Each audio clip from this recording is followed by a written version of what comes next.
The broadcast is now starting. All attendees are in listen-only mode.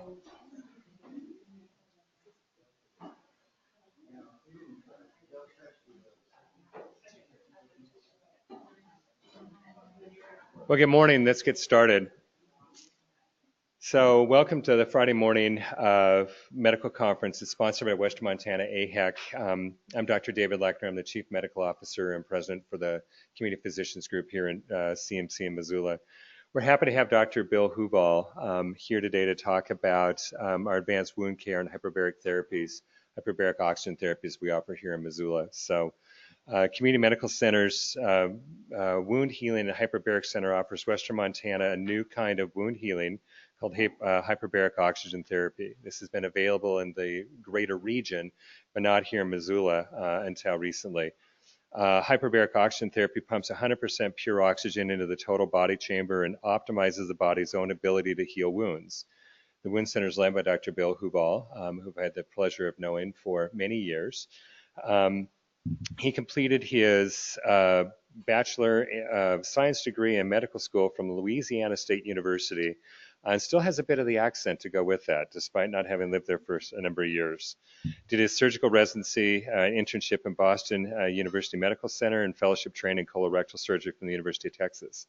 Dr. Huval is certified in hyperbaric oxygen, hyperbaric medicine, and currently serves the medical director for Community Wound Center and Hyperbaric Center. This presentation will outline the use of hyperbaric oxygen therapy to treat a variety of wounds, including diabetic wounds, and how hyperbaric therapies can significantly lower amputation rates. So I'd like to welcome Dr. Huval. And we would ask if you'd hold your questions until the end. That helps to accommodate all the speakers from, or all the folks that are viewing from outside areas. So thanks, Dr. Huval. Take it away. Thank you, David. I didn't realize I still had an accent. And how's this? Is this pretty good for him? And everybody can't hear me, just speak up. If you can't understand me, go learn Cajun dialect. Okay? So anyway, this is our wound care center here on the campus community hospital. It's somewhere southwest of here, across the parking lot, but it is in the same zip code. Happy to announce that we just had our 1-year anniversary. Started in November of last year. We've been steadily growing since that time. I joined in April of this year, and despite that fact, we've continued to grow steadily. So go figure. Anyway, also happy to say that last month's our busiest month to date, so we appreciate your support. And the other thing that I like about this slide is this. This is just to remind us, especially this time of year, what skies look like without clouds, because you don't see a lot of that.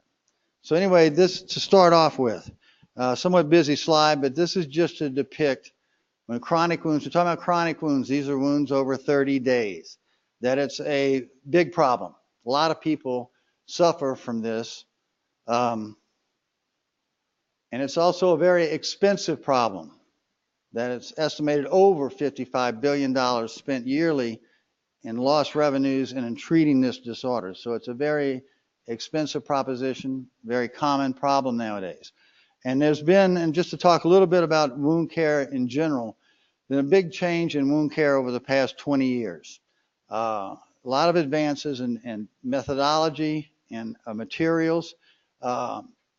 Prior to that, I won't say that there was this large patient population was ignored, but at best, before there was the specialized systems, before there were wound care centers and people dedicated to treating these people, at best they were treated haphazardly. And they were treated what I call with 10-cent materials. They were treated with saline gauze wet to dry, treated with half-strength Dakin solution with betadine, with Uniboots. These were the materials that we used back then. And I have to tell you, when things started changing within the past 20 years and they started having these people running around that were wound care people, as a surgeon, you know, they'd be putting all these special little products on the wound that were expensive. I was initially very dubious. I was like, well, you know, what are you doing putting this hydro whatever, you know, on my patient? But I have to say, after years of experience in this, after now being intimately involved with this, that these advances have led to rapidity in healing these difficult wounds and increased patient satisfaction and increased quality of life. And it's been more challenging and rewarding than I ever would expected when I first got into this. So I want to talk a little bit about who we are. We're a community medical center, wound care, hyperbaric treatment center, but we also are a Healogics Corporation. Now, if you're like me, you've never heard of Healogics. Until I started this, I've never heard of Healogics, but there are no Healogic wound care centers. Healogics partners with hospitals across the nation, okay? And like us, we're a community wound care center. They're pretty much in every state now. They have close to 900 wound care centers. It is the largest wound care provider in the world. And it takes care of over a third of outpatient wound care patients in the United States. Now, what this means on a national level, it means they're uniquely positioned to organize, structure the treatment of these patients and to collect data, collect big data. So it's evidence-driven, outcome-driven data. It's not product-driven data. To give you an example, every product will come in and say, you got to use this product. This is the latest, greatest thing. But we know I can call up a regional director, check and say, okay, in our 50 busiest wound care centers in the Healogics system in our area, what are they using for the new skin substitute? What works? So this is evidence-driven, outcome-driven, and they're uniquely positioned in the market for the future with the changes coming in Medicare with big data, population health, bundle payments, et cetera. What that means at a local level for us is that here, our little wound care center over across the parking lot in the same zip code, okay, we have access to a lot of resources and we have a lot of backup, like I just told you. So what it does, it enables us to give cutting edge care, the most advanced processes, more advanced materials to these patients. So cutting class service to the patients of Missoula. Now, with that, the corollary is they expect us to do well. They expect a lot of us. In the Healogics Corporation, they expect us to heal a lot of wounds. They expect us to heal them rapidly. And they expect us to heal them with good patient satisfaction, good patient outcomes. I'm happy to say our data after 1 year actually exceeds these benchmarks in all categories. We're at 94% heal rate. We do it just under 29 days. And we're doing it with up to 97% patient satisfaction, right now 95%, which is a tribute to actually our group of nurses that work over there. Although I'd like to take credit for it, we have a great group. So anyway, we exceed all this right now. Now we're going to talk a little bit about wound care. I'm not going to get into this a lot. We have some slides to go through, so we've got to get moving. But I'm a surgeon, so I'm not going to get into a lot of things at the cellular level. But when you're talking about wound care and the average wound, you're talking about 4 major parts, and we'll fill in the blank here. Okay, the first being hemostasis. You get a wound, it bleeds, it clots. The next phase is probably the most important, the inflammatory phase. Healing a wound is inflammation. All right, following the inflammatory phase, with luck, you go to the proliferative phase, where you start covering the wound, building the wound construct, doing new epithelium. The proliferative phase, where wound's covered. This is, when you reach this point, you're 95% there. Because the remainder is really remodeling, scarring of the wound, maturation of the wound, if you will. But the important steps are right in here. Okay, with wound inflammation, what we're talking about is inflammatory cells, mainly macrophages, platelets, some neutrophils, but these are the type of cells, fibroblasts, okay? Growth factors are produced, cytokines, things called MMPs. I mean, who knows? Metalloproteinases. I mean, nobody knows that, but your body's smarter than we are. They know to produce these things when we have a wound. What do these things do? It causes cellular proliferation. These cytokines, these growth factors, stem cells, fibroblasts, all release chemicals to cause collagen synthesis, migration of cells, new epithelium to cover the wounds, and get you into the proliferative stage. All right, remodeling stage takes longer. This all happens within the first month. The remodeling stage, scarring stage, it takes up to 3 months to have these wounds maturated, sometimes 6 months. Now, what happens to wounds that fail to heal within 30 days? All right, well, simply put, filling in the blank here, It stops at the inflammatory stage. It's caught in chronic inflammation. Why is that? Well, there are a multitude of factors that'll cause that, but it's mainly bunched into four major categories. And we'll start clockwise. Bioburden, which essentially you're talking about bacterial infection. Infection of a wound will stop you going to the proliferative stage. Ischemia, hypoxia, just to give you an idea, there are a lot of ways to get hypoxia to a wound. One is if you have COPD, you're going to be hypoxic. If you have blockage of an artery going down to a wound, you're not going to get oxygen down there. If you have a lot of edema in the tissues, you're not going to have oxygen diffuse as well through the edema to get to that surface wound. If you're a diabetic, you get blood, you may get blood down there in the major named vessels, but you have problems with microvascular issues where you're not getting the oxygen, the blood out to the periphery, out to the skin where the wounds are. Cellular failure, a lot of reasons for cellular senescence, and we'll go into that. And the last being recurrent injury, another important component, and especially in people with pressure sores, with diabetics, with diabetic foot ulcers, where they continue to have some kind of pressure, or more importantly, stress forces put on this wound that fails to allow it to go to the proliferative stage.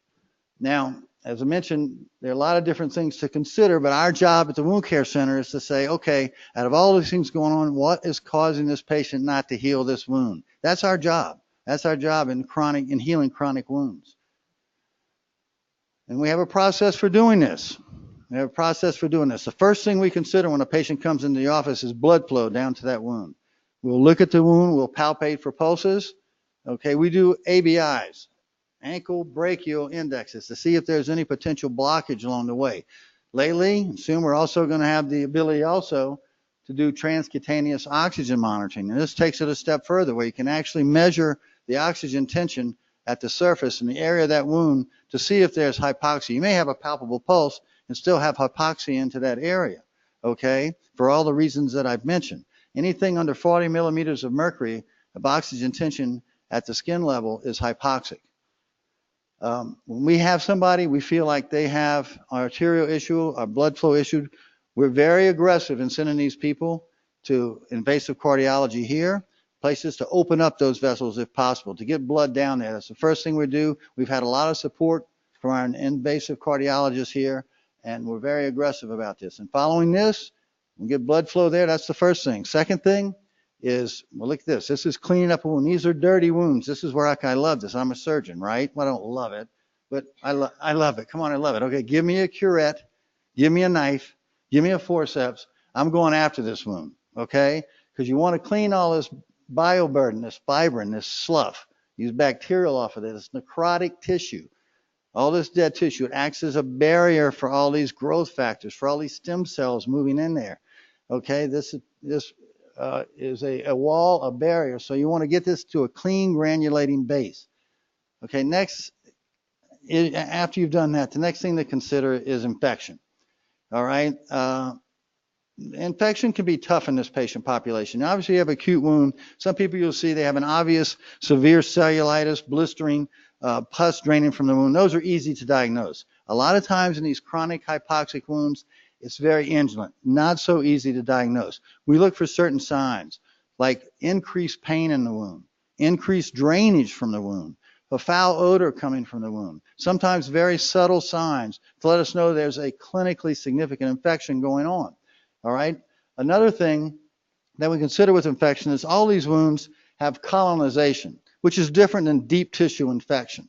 But all these wounds get colonized by bacteria. What bacteria do, and we're noting more and more how important this is bacteria want to protect their environment. So they actually produce what's known as a biofilm, which is part of the bioburden. And we've learned this is very important. And this goes along with debridement as well, because this biofilm also impedes cellular proliferation, keeps it in a chronic inflammatory state. So, and this bioburden will form rapidly. You can debride it, and it's been shown within 5-6 days, you have a biofilm that's present again. Okay, so it's a weekly debridement. Aggressive debridement has been shown to certainly increase the rapidity of healing in these wounds, and that's one of the reasons why is to get rid of this biofilm. Now, what I'll tell you, and sometimes it's tough to diagnose the exact organism causing infection in these people. You do a swab, and you can imagine you got this biofilm. They don't really get down to the exact organism that's causing that. The other thing that always has gotten me is these people will have an indolent little infection down in this wound way down here. They weigh 300 pounds, and you'll give them a little antibiotic. Well, that antibiotic distributes throughout the body. Okay, so how much are you actually getting down here? Not only that, this is a hypoxic area. So how much of that antibiotic is going through all your body is actually getting to where it's needed in that wound? So what they have now, and this is coming down the road, and this is a new thing, where you actually take a hunk of tissue from this and a swab, and you send it to a lab where they do a DNA analysis. They're doing DNA analysis of the actual bacteria that's in there, where you can get the actual bacteria, you can get the percentage of bacteria to know which ones are the important ones, and you get the exact susceptibilities of these bacteria. So you can treat the exact bacteria with the exact antibiotic. Better yet, then you take this result, you send it to a compounding lab where they take the 2 or 3 antibiotics that are going to be most useful, put it in a lipophilic, fat-loving solution, lipogel, which penetrates through these layers and gets down to where the bacteria are. And that, in the future, in the next couple of years, talking idea is going to be the way we treat these wounds instead of giving them oral antibiotics. Much more efficient. But we've only done one patient, and I'm not sure how great it works, but it sounds good on paper. All right, the next thing you consider after we've done all that, and we got to move on a little bit, is covering the wound. And we'll keep this real simple.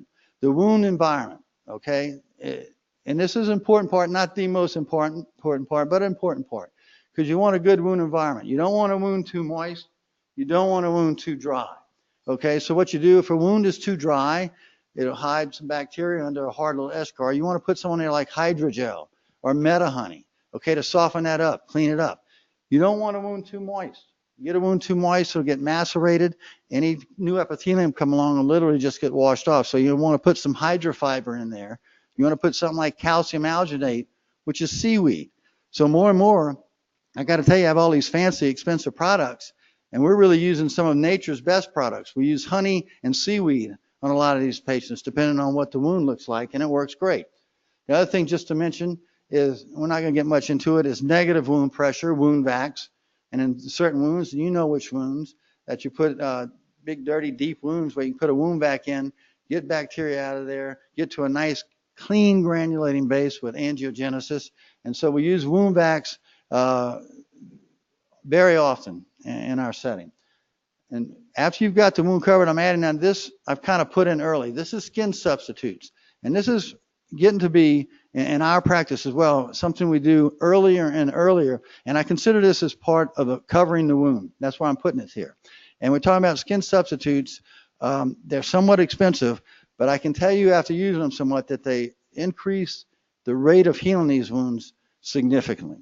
So in general, we use 2 main groups of skin substitutes. We use a substrate substitute, which is a thicker skin substitute, which is actually more like a scaffolding for these cells to work on for deeper wounds. Okay, so we'll put that in there. We'll cover these deep wounds. For more superficial, larger wounds with a clean base, we're using more and more placental products. And if you think about it, if you have a wound where the cells are senescent, things have stalled in the inflammatory state, you put placenta on there. What has more growth factor and stem cells than placenta? And these things are getting used more and more, and I'll tell you why we're using it earlier and earlier as we go along.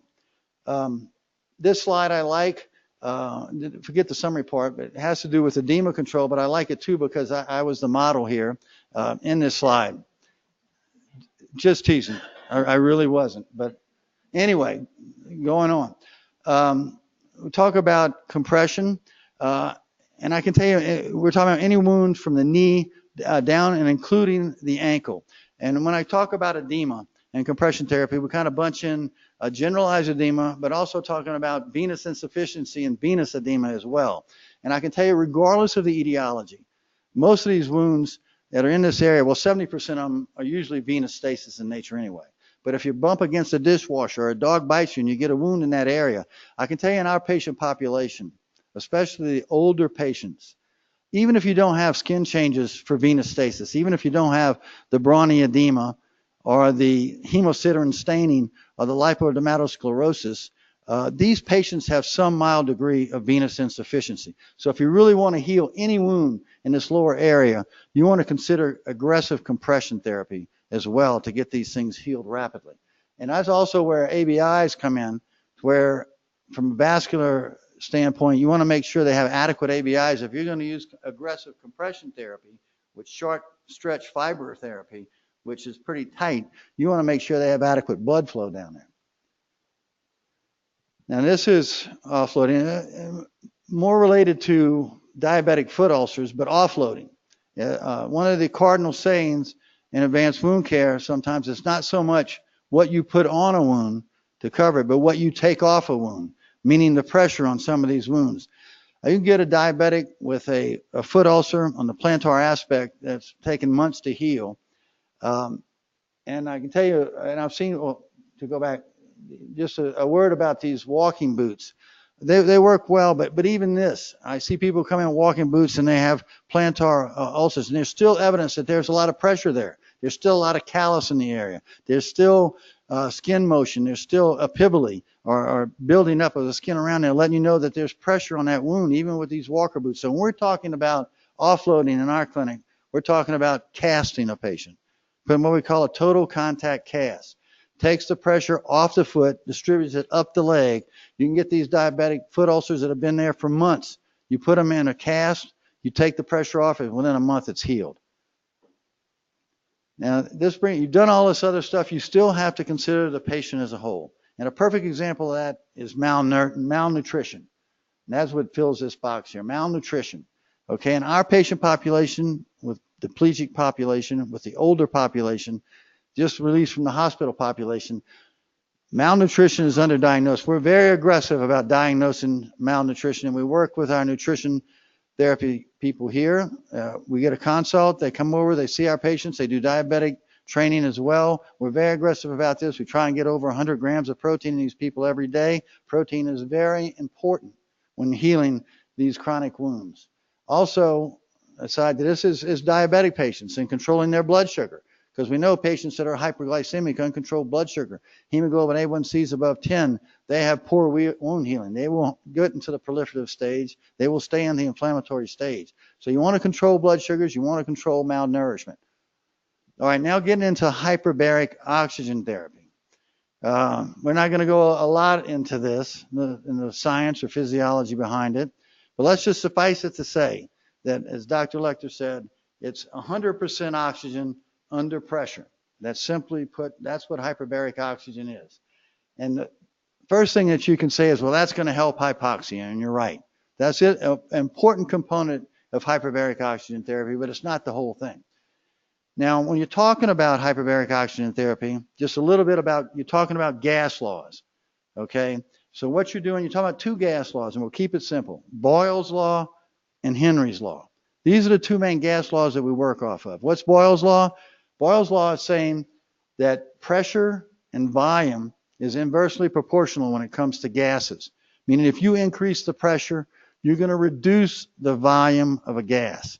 So what you're doing is you're going to make these oxygen bubbles very small, which allows you to supersaturate blood. And it's been shown multiple times that you increase the oxygen capacity of blood tenfold in any quantum of blood when you put this oxygen under pressure. The other law is Henry's law, which says, okay, you make these oxygen bubbles real tiny, they'll diffuse out into the tissue easier and more of them and get to the wound where you need it in these hypoxic wounds. So those are the two main concepts that hyperbaric oxygen works off of. And this diffusion of gases into the tissue, this is also the way that decompression sickness works. So you have these divers that go down, and not only oxygen gets to be tiny little bubbles that diffuses out, nitrogen does too.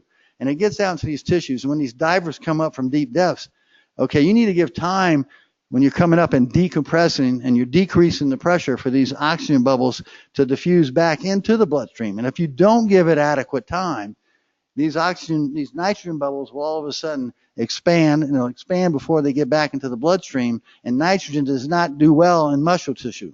Therefore, you get the bends, or you get Caisson's disease. And that's the etiology of decompression sickness. But that's the main physiology behind hyperbaric oxygen therapy. And when you talk about hyperbaric oxygen therapy, you're talking about a commitment on the patient's part, because it's a 2-hour process. And it's usually done daily through the week. It's usually done for a month and a half. So it's a commitment. And it takes a while because we take these people down usually to 2.5 atmospheres of pressure. Now, what is that? We're at 1 atmosphere of pressure here, which means per square inch of air that we hold up to the stratosphere, okay, it weighs 14.7 pounds. That's 1 atmosphere of pressure. Every time a diver goes down 33 feet, you add an atmosphere of pressure, all right? So we take patients down on the average to 2.5 total atmospheres of pressure. That's the equivalent of a diver going down to 47 feet, 48 feet of water. And if you've ever dove, you know, that's a significant pressure change, all right? We take them down slow. We bring them up slow. We take them down at a maximum of 2 psi, pounds per square inch a second. And so they don't get problems with any ear problems or anything like that that some divers do. But it is a commitment on the patient's part. Now, and talking about hypoxia and how significant this change is, you can have these wounds. You can do TCOMs on these wounds, and you can see you can have a normal TCOM 50 plus out here, but you get to the middle of these wounds, and it's very hypoxic. You can get a patient that have a 20 millimeter mercury reading around the wound, hypoxic area. You put them in a hyperbaric chamber, you measure it again, it'll be 300, 400. It's a significant change, okay? And the other thing to say, in addition to treating the hypoxia, okay, it's been said that, and this is the other benefit of hyperbaric oxygen therapy, that oxygen in this situation acts like a drug, okay? You increase your superoxide radicals. It helps bacterial killing. Because of certain properties, including vasoconstriction, you decrease edema in the area. Angiogenesis is improved with hyperbaric oxygen therapy. Also, growth factor and stem cell mobilization, fibroblast mobilization. So it acts like a drug, okay? It does multiple things to help these difficult wounds heal. Now, this is a very busy slide. We're not going to go through all this. This is some of the total indications, okay, for hyperbaric, and a lot of people get confused. We don't treat all this, okay? We don't do all this here. We don't do decompression sickness. It's been a while since we've had someone come up from the Flathead, okay, with the bends. So we don't really do that here. We don't, in something like necrotizing soft tissue infections, as a surgeon, I can tell you, if I have a gas gangrene patient, an active gas gangrene patient, my first thought isn't to take them out of the ICU, septic, roll them in a stretcher over to our wound care center and treat them with hyperbaric oxygen. We don't do that. We're going to debride it. We're going to clean this up. We're going to give them antibiotics. A lot of these things we don't do. This is just the list from the Underwater Hyperbaric Medical Society, which is located in Jupiter, Florida, which is my old hometown. But anyway, and we really follow Medicare guidelines, which somewhat follow these guidelines, but they're a little bit more strict. Medicare is a little more archaic too. Go figure, right? Medicare being archaic, but a little more strict, a little more archaic with their indications for hyperbaric oxygen. In general, these are the main things that we treat clinically, and we pretty much stay on label with doing hyperbaric oxygen therapy. We treat difficult bone infections, chronic refractory osteomyelitis. Okay, this is osteomyelitis that has been around greater than 90 days. This has been treated with everything, including adequate antibiotics. This has been a diagnosis that's been made either clinically with biopsy or with MRI, which is the best way to diagnose this. And they've been treated, and 90 days later, they still have a wound. You get an MRI, they still have osteomyelitis. Great indication for hyperbaric oxygen therapy. It's been shown in these patients that are refractory that with proper hyperbaric oxygen therapy usage, 60 to 80% of osteomyelitis can be cured. The other one is these infected diabetic foot wounds. And we'll get into it, Wagner grade 3 a little bit later, but the difficult diabetic foot wounds, great indication, a lot of data on how good hyperbaric oxygen does for the difficult infected diabetic foot ulcers. Also for failed tissue grafts, failed flaps, which is sort of an acute ischemic, and we'll get into the acute ischemic issues. Hyperbaric oxygen is very good in a situation where you put a graft on a patient and it's kind of getting dusky. You're worried about it failing. It's time sensitive. You throw them in a hyperbaric chamber for a couple of weeks and you support that graft. You support that graft ischemia. All right. Another indication is for people who have had a wound graft or flap that has failed. It's also indicated to take that wound bed, treat it with hyperbaric oxygen, get it optimized, and do a secondary graft, and you have a much greater success rate. And the last being a very tough group of people, and this is radiation injury. Some of the toughest wounds, both soft tissue radiation injury with wounds, as well as bone necrosis from radiation injury, respond very well to hyperbaric oxygen therapy in these difficult patients. So we don't treat off-label things. We say specifically the most difficult wounds. We use hyperbaric oxygen appropriately when indicated. We don't just throw everybody in the tank. We don't throw anybody with traumatic brain injuries, autism, headaches. We've had all kinds of people come to us with this. We stay on label when we do hyperbaric oxygen therapy where we are. Now we're going to go into some of the specific indications for hyperbaric oxygen, starting off with diabetic foot ulcers, okay? Now, some of this is wrong on this slide, but in general, even here in this area, diabetes is very common. It's been estimated up to 10% of the population has diabetes, some of it undiagnosed. But that would mean in the greater Missoula area, if there is such a thing, that's the greater Missoula area, there is up to 7,000 to 10,000 patients with diabetes. Now, this is true. 15 to 25% of these diabetics at some point in their life will get a wound, all right?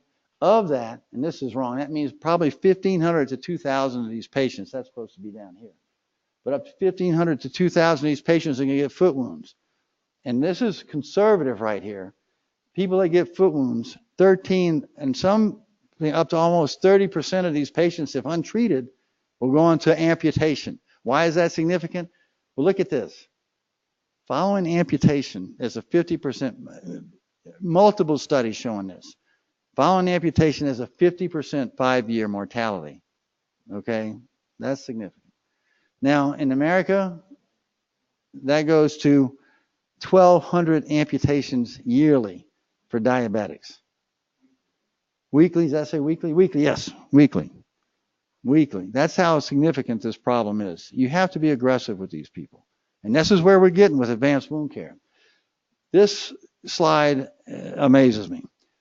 That diabetic limb complications, we spend more money on that in America than we do in the treatment of breast cancer, than the 5 most common cancers. This is a statistic that it gets me. A third almost of our healthcare dollar, 30% of our healthcare dollar goes to treating diabetes. 90% of this disease is preventable. I can't get my head around that statistic. That's what, but in New York City, as long as they keep drinking big gulps, okay, you're going to have diabetica. You're going to have diabetics.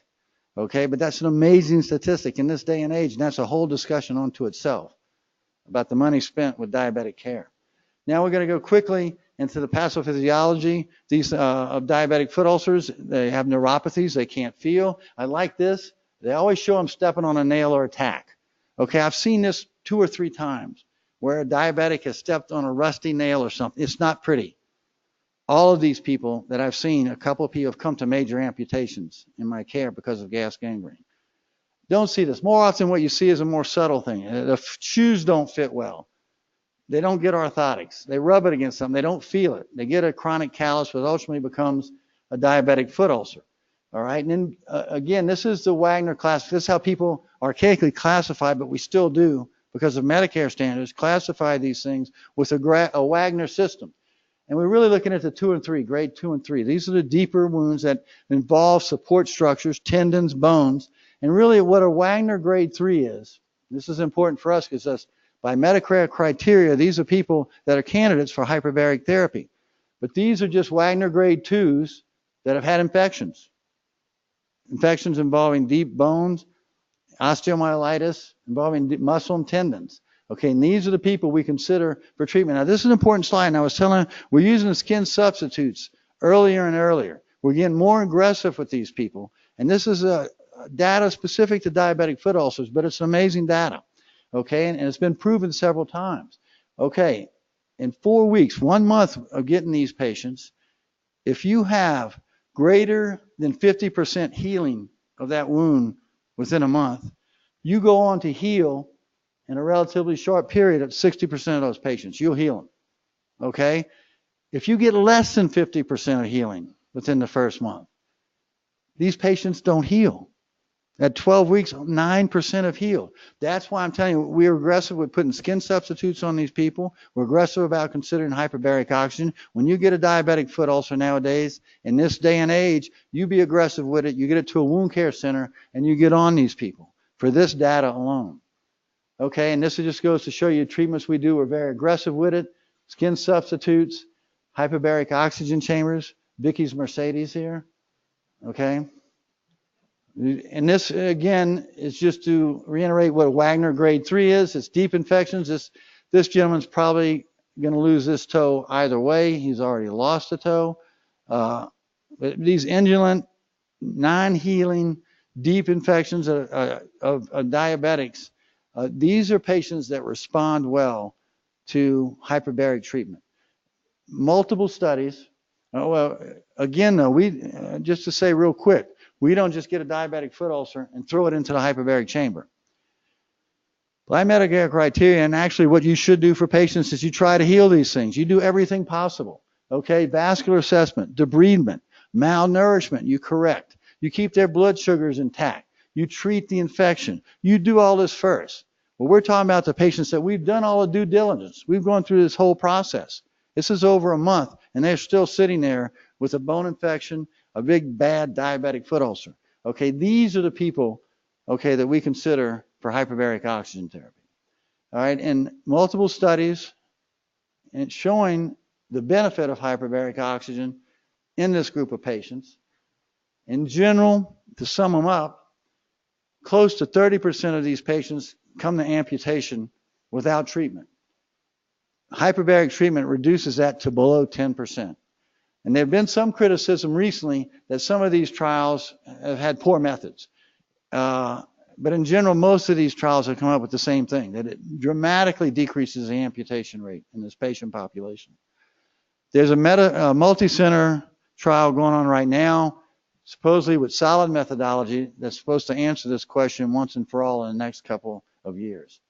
Now, moving on to pressure ulcers. Another thing, unfortunately, very common, especially in our paraplegic, quadriplegic population, which we have a fair amount in Missoula because we have good support here for these people in Missoula. But unfortunately, we see a lot of these pressure ulcers here. And again, very common, also associated with increase in mortality. Very expensive. And the caveat here is, as y'all all know well, especially for a patient under our care, under hospital care, this is a non-event. This is not supposed to happen. They get this, guess what? You're stuck with the bill. So you want to treat this the best way you can, the most cost-efficient way you can. All right, and again, talking about these, when you're talking about different stages of pressure ulcers, it's going to happen over bony prominences. But again, you got a stage 1, which is just the red area, but it can go down to a stage 3 or a stage 4, which is either deep subcutaneous or deep down into support structures, and again, bone. And when I'm talking about bone, I'm talking about osteomyelitis. Now, for stage 3, stage 4 pressure ulcers, the treatment's surgery, no question.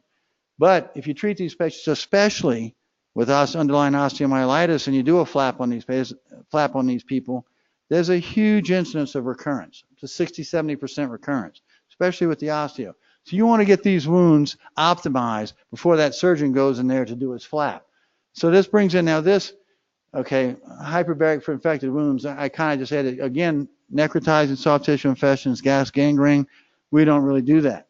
It does help, as a side here, with some brain abscesses, especially actinomycosis. Don't see a lot of that here either, okay? But it's very good for treating abscesses from that etiology. What we're talking about here, these patients with osteomyelitis, okay? And what we can do, and like I told you before, 60, 80% of osteomyelitis responds, chronic refractory osteomyelitis responds to hyperbaric therapy. We can, and we've done this multiple times, and treated these patients, and the wound closes in over the bone. The exposed bone is no longer exposed. The wound gets smaller, it gets cleaner. You don't heal the wound the whole way, but you make it much smaller, much cleaner. You get rid of the osteo, and it makes it much easier for these surgeons to go in, do a procedure, and not have recurrence.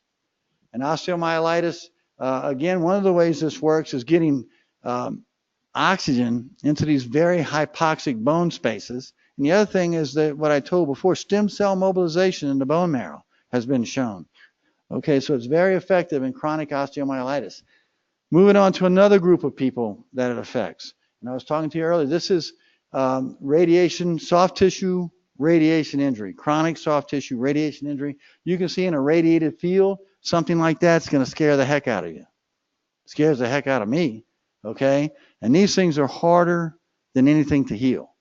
And hyperbaric oxygen, specifically for these kind of wounds, these soft tissue infections, is very good for a number of reasons in healing soft tissue radiation injuries because of all these things that it does. The collagen formation, the angiogenesis, stem cell mobilization, growth factor mobilization. It also acts to soften up this collagen in these areas where you have a lot of scar tissue in these radiated fields. A specific type of radiation necrosis with respect to bone, I'm not talking about soft tissue now, I'm talking about bone, is for ORN or osteoradionecrosis. People have had head and neck cancers that have had radiation to the area are susceptible to get necrosis of their mandible. And this was one of the first studies about the efficacy of hyperbaric oxygen, where in some of these patients that have osteoradionecrosis, which is really just a wound down to the bone, the mandible, maybe including a mandible fracture, necrosis of the mandible. But a guy named Marks in the 1960s did studies and shows that these people, if you debride a little of that dead bone out of there and you do 20, 30 treatments with hyperbaric oxygen, and then you go in and do a definitive debridement closure, that your success rate is improved by 4-fold. And so we do treat a lot of these osteoradionecrosis injuries, and this is an example, okay?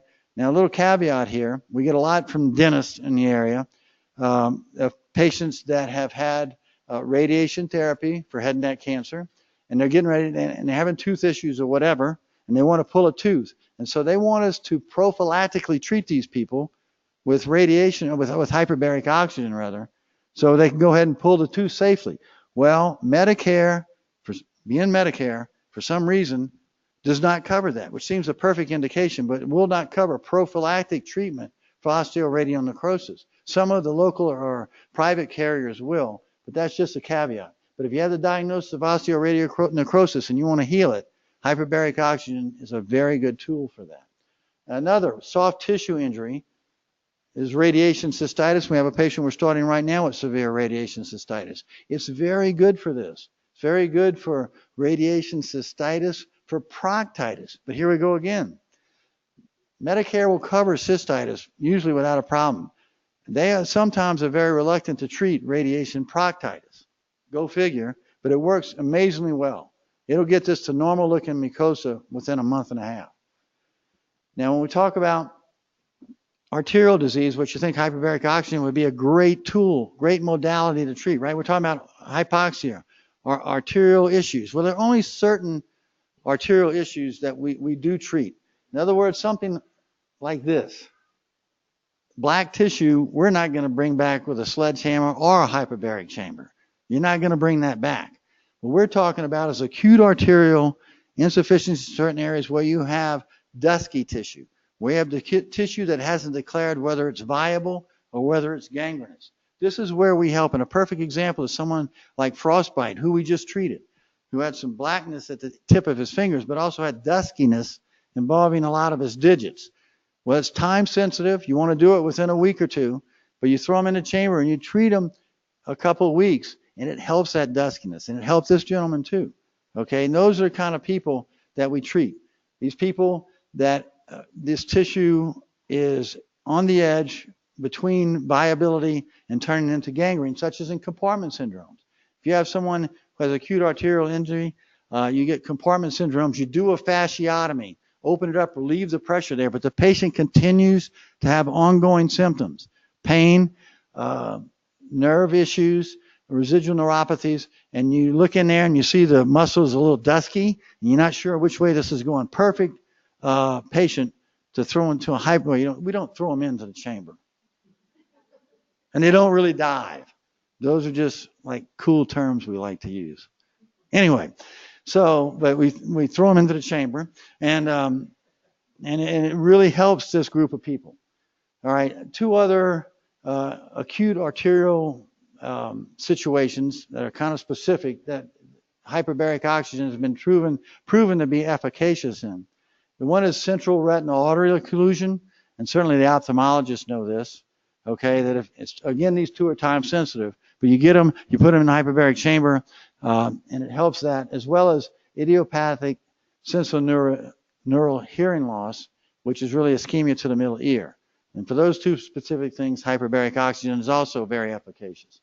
Now, we talked about flaps and grafts. That's another type of acute arterial process where you have a dusky graft, you're concerned with it, time sensitive, put them in the chamber. We've done this a couple of times. You support that graft. You support that graft. And also grafts that have been attempted, have failed, you still have a wound there. It's been shown that if we do hyperbaric therapy, we get that wound to a good pink, vascular granulated base, and you do another graft or flap, that it really supports that graft or flap. It improves your results tremendously. Why? Because of all this stuff. Edema reduction through vasoconstriction. Despite vasoconstriction, because of the hyperoxygenation, you still get a huge amount of oxygen to this area. Okay? Supports the immune function, bacterial control, things we talked about before, superoxide radical, okay? Reperfusion, attenuates reperfusion injury. Does all this thing to support these grafts. So a great indication for use of hyperbaric oxygen. Again, I'm not the model here. I know y'all think I am. Not. But we're going to talk about venous stasis ulcers. All right. Now, this is another common problem that we see a lot of. As a matter of fact, anything between the knee down to the ankle, I'll tell you, 70% of these wounds are going to be venous stasis in nature. Very common. See it all the time. Different degrees. Going through to where you're starting to have skin changes here. Why you have skin changes? Hemosiderin staining, lipodermatosclerosis, hardening of the tissue. It's because as this blood pools, because of inefficiency vein systems, okay, because you have leaking valves, okay, the blood pools there and blood products ooze out of the blood, hemosiderin, etc. is very irritating to the skin. It causes a lot of skin changes and leads to this, skin ulcers, okay? Venous stasis ulcers we see all the time. Again, treatment of venous stasis ulcers, compression, compression, compression. All right, also nowadays though, throwing on, and we don't literally throw it on, we place it on, skin substitutes. We use them early on. Get this thing cleaned up, get the biofilm off of it. Compression therapy along with skin substitutes early on gets these things to heal. Now, if we heal these things, there's a high recurrence rate for venous stasis ulcers for all the things we talked about, and the fact that patients are pretty non-compliant when it comes to wearing these really heavy, thick medical compression hoses. Okay, but you have a high recurrence when you're talking about venous stasis ulcers. And I usually tend to be very aggressive in sending these patients, if we heal it, to our vein specialists where they do ablation therapy. And this vastly decreases the chances of these things recurring. To go back though, and specifically with respect to hyperbaric oxygen therapy, venous stasis ulcers, I don't care how long they've been around, I don't care how big they are, how chronically hypoxic they are, that's not an indication for hyperbaric oxygen therapy. We do not put chronic venous stasis ulcers in the hyperbaric chamber. Same thing with burns. Now, burns are an indication for hyperbaric oxygen therapy, but it's the type of burns that we don't treat here. We're not a burn center. Anything that you would send to a burn center, we would send to a burn center. A big third-degree burn, burns second, third degree involving face, genitalia, hands, feet, kids, pediatric population. These all go to burn centers. And it's been shown that hyperbaric oxygen therapy helps these people, but we don't do it here because we're not a burn center. They'll do it at burn centers. All right. Complications. And overall, hyperbaric oxygen therapy is very safe. I want to say it's very safe. And Vicki goes through a whole process with these patients. They have a whole checklist. Okay, these patients don't wear any of their clothes into the chamber. They wear our cloth clothing. They don't have any makeup on. They don't have any jewelry on. They don't put gas in their cars before they come here. Anything that can cause a spark, you don't want around 100% oxygen under pressure. Okay. The most common thing that we look for that could be a severe complication is a pneumothorax. Why? Well, because of Boyle's law. Because especially with people, say, with COPD, that have certain areas or blebs in the lung, or people with congenital blebs. Okay, why? Boyle's law, that space will shrink, air spaces will shrink, gases will shrink when we increase the pressure, but when we decrease the pressure, those air spaces are going to explode.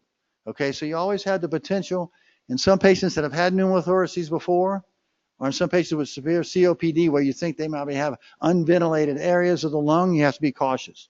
But if you screen for these people, pneumothorax is a very, very rare instance. Okay, you just have to watch out for this patient population, and you certainly don't put anybody in there that's had a recent pneumothorax or an active pneumothorax. All right. The other thing, potential complication, we call it a complication, not really, but is with mainly middle ear issues. That's an airspace, closed airspace. If you have a blocked eustachian tube, if you have an open eustachian tube from the middle ear to your mouth, then that'll be ambient air. Okay, but some people do have problems with sinuses, especially if you have blockage sinus going on. Those kind of people can have some issues with Boyle's law and pressure changes with going up and down in the hyperbaric chamber. It's very rare. Even these people, it's less than a 1% issue. And I can tell you, people that do have issues with middle ear, we send them to our ENT cohorts, and they will put tubes in. And that way, it will decompress that area, which we've done. Okay. The other thing that we consider is oxygen toxicity, to the point where, and these patients are 90 minutes under 100% oxygen. So what we actually do is we give them air breaks. Every 30 minutes for 5 minutes, we actually have room air in tanks that are fed to the patient. He breathes room air for 5 minutes to decrease the incidence of potential oxygen toxicity. Too much oxygen. The two most sensitive areas of the body are the brain and the lungs. With lungs, you can, and it's been reported very rarely, a flash pulmonary edema from oxygen toxicity. Again, very, very rare. The most common thing would be seizures in patients with a history of seizure. You can have seizures in the chamber because it's the most sensitive tissue to oxygen. Okay? Very rare again. And what you do is you just bring the patient back up slowly. It's usually a self-contained event, and there's been no sequelae ever from a seizure. As you can see, very rare. And again, if you use hyperbaric oxygen appropriately, if you use it on label for these difficult wounds, and you do due diligence in treating the patients, all those other factors, the infection, the debridement, the malnourishment, controlling their blood sugars, okay? Then if you still have a difficult wound, hyperbaric oxygen is excellent. But you don't do it for any of these off-label things. That's what gives hyperbaric oxygen a bad name and confuses a lot of people. Anyway, this is our chamber. It's kind of neat. Kind of have this thing that patient slides in. You see this thick acrylic insulated thing, big tank, close it up, 2.5 atmospheres of pressure. The biggest concern for most of our patients every day is what episode of Star Wars they're going to watch on TV or something, because there's a TV there. Or Game of Thrones, that's another one. That gets kind of racy sometimes, but they're watching Games of Thrones, okay? And that's usually the biggest issue with our patients. So I'm supposed to, at this time, we still have time for questions? All right, that's enough time for questions. Thank you. No. Any questions? I'm supposed to repeat questions. Yes, ma'am. How many chambers do we own? How did I do? All right. I'm supposed to repeat these questions. I can hear you, but I'm supposed to repeat them. We have 2. And I will tell you that they're state of the art. We can take up to, a 400-pound patient? 700-pound patient. I don't want a 700-pound patient. Don't send us a 700-pound patient. But state of the art chambers. We go through a lot of safety checks. And like they're the newest, and they're the cost of a Lamborghini. I can tell you that. but like I say, for treating the most difficult wounds, this is a great bullet to have in your armamentarium. Yes. You talked about instead of using shotgun antibiotics in the lower extremities, that you do this DNA testing. Is that an example of the theologic support you have, or is that a local lab? And we're talking about the new testing in chronic indolent wound infections. The new system that's coming out where they're doing DNA analysis of these wounds. And it's not, here it's not Helogics. It's not local. It actually goes to Texas. All my exes live in Texas. It goes to Texas. How well this will work, I don't know. On paper, it sounds really good. And talking to some ID cohorts, they feel that this in a couple of years will be in a lot of hospitals where you actually do DNA analysis for some of these difficult infections, chronic infections, because sometimes you do, and I'd like to do a study myself where you swab it and send it for a culture and sensitivity to your local lab versus doing actual specific DNA analysis, which shows you the exact organisms, the percent of presence of that organism, and also the exact susceptibilities, and whether there is a huge difference. It'd be interesting to see, but they say there is. But like I said, we just did our first patient, and it could be a little pricey. I don't know about the exact pricing of this, but I do think that it's intriguing on a lot of levels. Any other questions? Yes.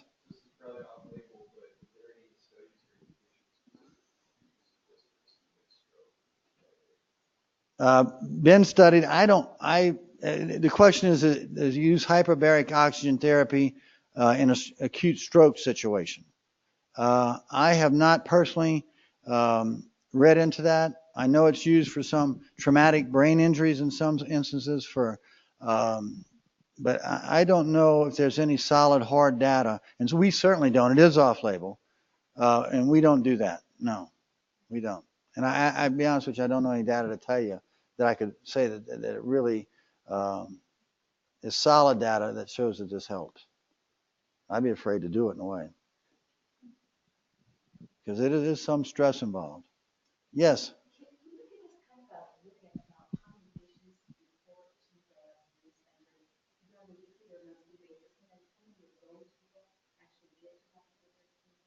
Very good. The question is, how many people in general do we have weekly at our wound care center, and what percent of those patients ultimately go on to hyperbaric treatment? Well, again, in our Helogic system, we know it's less than 5% of the patients that we treat ultimately go to hyperbarics, because we do everything, all due diligence before, and you have to. Okay, this is the last phase of treatment. You have to get the patient optimized in all the other things we talked about: blood flow, infection, nourishment, debridement, trying to offload this wound, everything. Okay, so we don't just take a patient and, like I said before, throw them in the chamber. Okay, so it's less than 5%. We tend to see people weekly, especially people with these chronic wounds.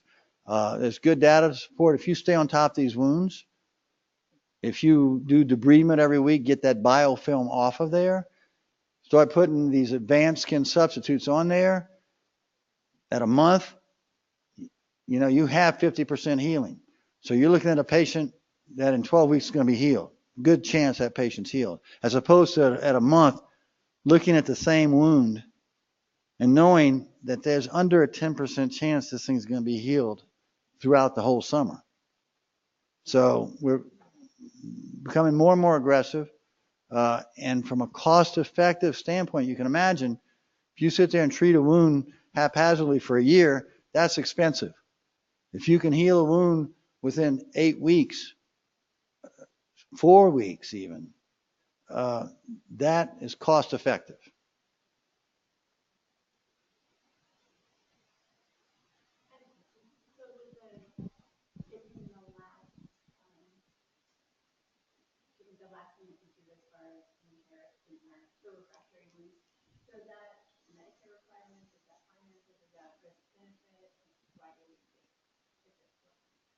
Are you talking about hyperbaric therapy?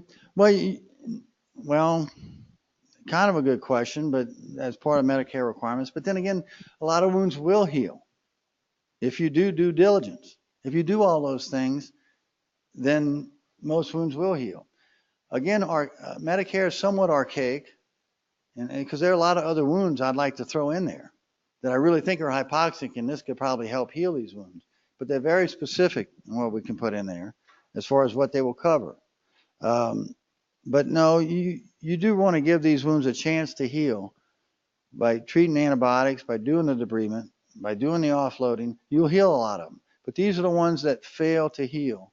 And you get someone that's had radiation injury and now has a big ulcer in your leg. Those are hard as heck to heal, even if you do due diligence. And there's a good chance that person will go to hyperbaric therapy eventually. But our practice is to attempt to heal this initially, and it's Medicare's requirement as well. So, yes. Kind of like, I think Medicaid is pretty close to Medicare. Yeah. And sometimes I think maybe Vicky a little better, right? Yeah. Sometimes in our experience. Well, and the question was, is Medicaid the same as Medicare as far as coverage for hyperbaric therapy? And in general, yes. All right. No more questions. Thank you. Appreciate y'all's support.